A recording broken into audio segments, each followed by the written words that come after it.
the leader who must rise. South Africa doesn't need another liberation icon.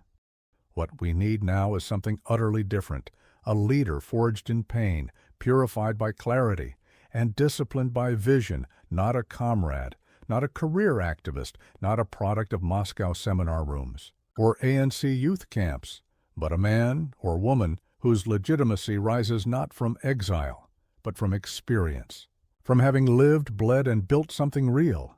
This leader will not speak like the ones before. They won't sing struggle songs. They won't wear party colors. They won't dance on stages surrounded by vultures in fake leather jackets. No, this leader will wear work boots, speak in plain language, understand spreadsheets as well as they understand soil. They will have built a life before seeking to rebuild a country. They won't call you my people and then rob your pension. They won't invoke Mandela like a magic charm while collapsing the school system. They won't blame apartheid while sipping whiskey in Dubai. This leader will come from the undercurrent, from the common South African who has watched this nation sink and has had enough. They will be immune to ideology, allergic to bureaucracy, and hostile to corruption in all its forms. Whether black, white, or camouflage green, they will not care what the ANC thinks, or what the SACP thinks, or what the tenderpreneurs think. They will only care what works. This leader will break the culture of fear. They will speak truths that are currently whispered. Behind closed doors, they will say what needs to be said, that not all inequalities are unjust. That merit must return. Man's leaders live what they preach, not smoke cigars while speaking of poverty, not send kids to private schools while killing public ones. The age of spin must end. The age of character must begin. Enterprise over entitlement. No people ever rose through entitlement. They rise through enterprise, the ability to see, build, produce, and trade. The future must not be built on state dependency. It must be built on streetwise economics, on the dignity of the marketplace. Not everyone must be a CEO, but everyone must be a contributor. Reward initiative, not excuses. No more free fish. Teach fishing and build fisheries. The family as foundation. You want strong youth? Build strong families.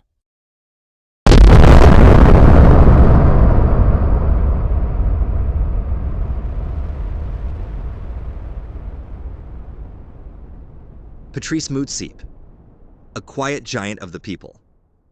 Most South African billionaires aren't flashy.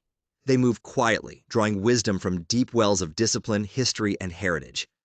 Patrice Motsepe is a shining example. Born into privilege by black standards of the 60s, 70s, and 80s, he had what few others had.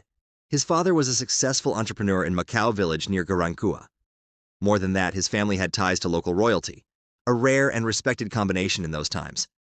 Motsepe didn't wait for handouts from Black Economic Empowerment, BEE, or the ANC. Long before BE became a political tool, he was already building his own fortune, grounded in lessons from his father, who ran shops across the villages with hard work and grit. Motsepe's success story began not in boardrooms, but in the dust and hustle of township enterprise. One of his most powerful moves was buying and transforming Mamelodi Sundowns. The club, originally a grassroots black-led football team based in Mamelodi, had been struggling and was owned by the Chiclas family, a white family. Motsepe, with quiet conviction, bought the club back into black hands, not out of spite, but out of vision. He didn't just buy it, he elevated it. Today, Sundowns is the richest and best-run football club in sub-Saharan Africa, admired for its professionalism, structure, and results. But he didn't stop there. As president of the Confederation of African Football, CAF, Motsepe is dismantling the old habits of cronyism and linguistic favoritism. Under his leadership, CAF is becoming more professional and less tribal. Gone are the days where French-speaking officials sidelined English or Portuguese-speaking nations. He's building unity in African football where there was once division. And there's another side of him the ANC would never celebrate, his deep connection to faith and ordinary people. Every December, Motsepe hosts a massive prayer gathering at the FNB Stadium, filling all 90,000 seats in partnership with the ZCC and other churches. He doesn't shout about it. He simply does it. He also founded Time Bank, built with accessibility in mind for grassroots churches like ZCC and Shembe followers, bringing dignity and inclusion to communities often ignored by big finance. Motsepe is not a loud man. He's not a puppet of communism or a manufactured hero of struggle politics. He's a man of quiet strength, building, giving, transforming. While others campaign in flashy slogans and broken promises, he simply works. And the people see him. Cut the root, the communist rot of the ANC. The lie must die. The African National Congress was never a pure liberation movement. It was a parasite, a carefully constructed Soviet proxy, a front that wore the face of African suffering, while feeding from the hand of foreign power. And the poison it planted in South Africa runs deeper than most dare admit. Let's speak clearly. Oliver Tambo was not a saint. He was a handler, a recruiter, a Soviet-trained operator who took young South African boys, spirited them out of the country, handed them AK-47s, and marched them into proxy wars on Cuban and Russian orders. Angola, Mozambique, Ethiopia. South African boys bled in foreign jungles not for freedom, but to expand Moscow's global chessboard. And what did Tambo get in return? Weapons, uniforms, a role in the script of liberation. But what South Africa inherited was not liberation, it was a psychological virus, a blueprint for central control, a disdain for free thought, and a deep addiction to state power. Do you want to know where Eskom collapsed? At the ideological level. Do you want to know why our economy bleeds? Look at collectivist thinking. Do you want to know why corruption is systematic?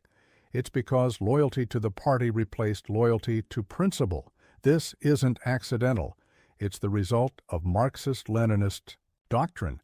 Every policy, every law, every cadre appointment, every slogan of radical economic transformation, every failure to fix what is broken, all of it traces back to this. The ANC believes the state must control everything because it was taught that by communists. They don't believe in private property. They don't believe in independent thinking. They don't believe in local initiative. They believe in the party, the revolution, the central plan, and now the whole thing is rotting in the sun. We need a man like Patrice Motsepe, a unifier, man of the people, businessman who believes in people's capitalism. The time is now. South African sun, where the golden plains stretch and run, a land of beauty wild and free. The savannah sings its melody, from the rolling hills to the endless sky. In this land we take pride, from the Karoo's heart to the Western Cape. Every corner's a story, every moment escape.